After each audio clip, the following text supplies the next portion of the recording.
Hello friends. Hello. Welcome to another video. I'm Miley. And I'm Eric. And today, what are we going to share with them? We are going to share one of our favorite hobbies that we haven't been able to do in a very long time. And that is board games. We're going to talk about our 5 favorite board games, kind of collectively. Yeah. Games that we like playing together with our friends. And we're going to share our list with you because I think these make really great gift ideas. Yeah, totally.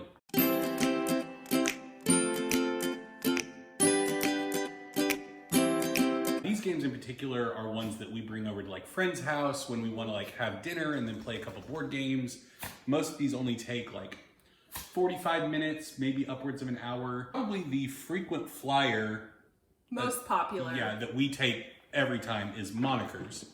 Now, a lot of you might know it as like Celebrity or there's bowl game, or where you have a phrase or a person or a place on a card, and you have to, in the first round, describe it without actually saying the words. So like this card is the last unicorn. Yes. So you would have to get your team to guess the last unicorn without saying the words the last or unicorn. Which is an 80s animated film, if you didn't know.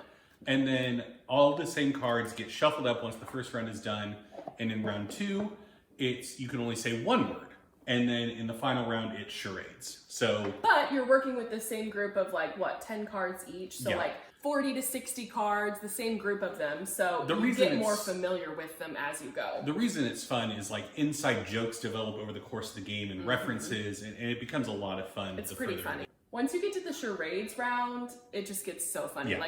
We've played it with multiple groups of friends and family that we are just in tears cackling by the end of it. It's such a fun game. Okay, next up is one of my personal favorite games that I love playing. It's called Mysterium. Yeah. And it's really cool. You looked at me, I was like, keep going, you're doing great. I love this game. It is so fun to play. I think it's, 2 to 7 players. So all of the players work together and one person acts as the ghost. So essentially all the other players are trying to guess. They're mediums trying to communicate with the ghosts about the murder that occurred. How the ghost died. The ghost can't talk. The only way they can communicate is passing cards that just have artwork on them. And so as the medium, you have to look at that and then look at the available murderers, murder weapons, and places the murder occurred and try to figure out Try to interpret the message from the ghost of their death story. But the art included is really good because it's really abstract, lots of ways to interpret it. And so it's just such a fun game. And it's a bonus when you get someone super bubbly and outspoken and kind of the life of the party person playing the ghost, because they literally can't talk. They want to talk so bad. They can't give any facial expressions. I'm really hard to be the ghost because my face just says it all. But it's so funny. Yeah. So the next one is 2 Rooms and a Boom. This is 6 to 30 players can play this game. And the idea is you have the red team and the blue team. And the blue team has the president and the red team has the bomber.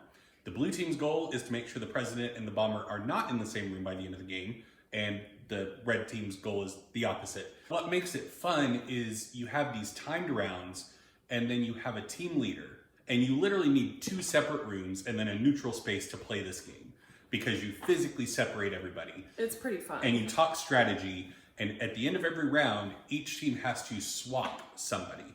And so you have members of the red team going in with the blue team, and the blue team is trying to figure out if they're the bomber or if they're a decoy and whether or not they need to send the president away. It's a really fun game.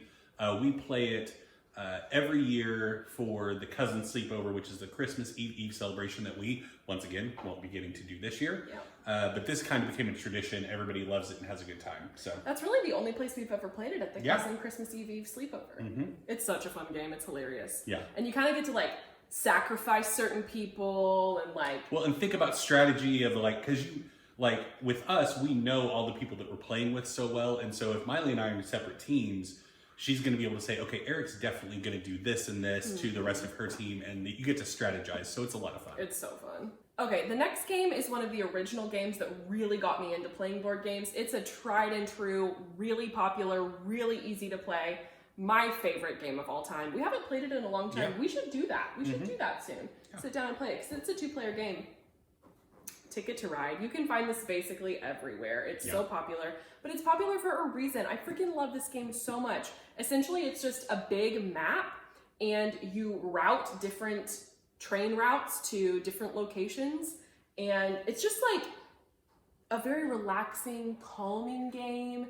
You can... But still very competitive. Yes, very competitive, very strategic. There's different ways to earn points, like getting the longest continuous route, or picking a card with a longer route than another route, or picking a bunch of cards that have shorter routes that are easy, but when you combine those points, it gets you a lot. So there's strategy to it, but it's also very relaxing and like low key. So you can sit down and like have a conversation as you're playing. And I just love it. It's so fun and simple and easy. One of the first times that I played it, I saw the competitive nature of the game come out in force because you can block people's Yeah, routes. you have all these different routes, and sometimes your routes overlap. And I saw a husband and wife pairing where the husband was about to lay some track, and the wife was like, "Are you sure you want to do that?" And he did it anyway, and yeah, she was not happy. Oh, so funny. So Ticket to Ride is always a crowd pleaser. I think if you're looking to get into board games beyond things like Monopoly and Trivial Pursuit, if you're looking to get into the board game hobby, Ticket to Ride is great because it doesn't have, the setup does not take a long time. That's kind of the problem with a game like Mysterium. Your first time playing it, you're going to spend 45 minutes just setting it up. Reading the instructions. But Ticket to Ride is super simple, super quick to set up. You can get on a table quickly. So it's a game that little kids can enjoy too. Yeah, it's a very more of simple a specialty board game that kids can enjoy. And there is a Ticket to Ride Junior version. There are a bunch of different versions of Ticket to Ride. Yeah, I want to get the European version. That would be fun. Yeah. So anyway, the last game that we're going to talk about is Dixit. I love this game. So Dixit, like we kind of referenced with Mysterium. We got to show them cards. Yeah. So one of the reasons to pick up Dixit is the artwork in it is beautiful. Very well done. So the idea is that you take turns, you have a hand of cards, and you look at cards, and if it's your turn, you pick a card and you describe it with a phrase or something. So with this one, it might be summer showers or something. And then everybody else looks at their hand and tries to pick a card that they think fits the player's description. Then all of the cards get put out there, flipped over, and then everybody votes on which card was the original card. And that's how you earn points. So once again, super simple game, but really fun once you see all the pieces of art laid out based on this like single word or phrase and trying to figure out, okay, what did this person mean? And it's much like games like Apples to Apples and stuff like that, where knowing the people that you're playing with is almost as important as being able to read the cards, because if Miley says a phrase, I'm going to be more in tune to like, how would she have interpreted her card to get to what she said, and that plays into it. So it's a super fun game. And once again, really simple. It's another one that I've seen a lot of people say Dixit is what got them into the board game hobby. It's got a little family button down here. 3 to 6 players, only takes a half hour to play once you it's so fun. Understand the rules. So yeah, it's a super fun game. So yeah. We have a full entertainment center plus a little bit of a closet full of specialty board games. A bunch that we haven't played Haven't ever played, yeah. Eric is like super serious into it. Like you get into like the I love the 4-hour-long strategic like hardcore games. I don't do that. I like the more fun party games. And those are the ones we typically play with our friends. I rarely get to play my games. You know what would be hilarious is our next board game video needs to be board games we played so much that we're sick of. Because I know off the top of my head which one I want to say.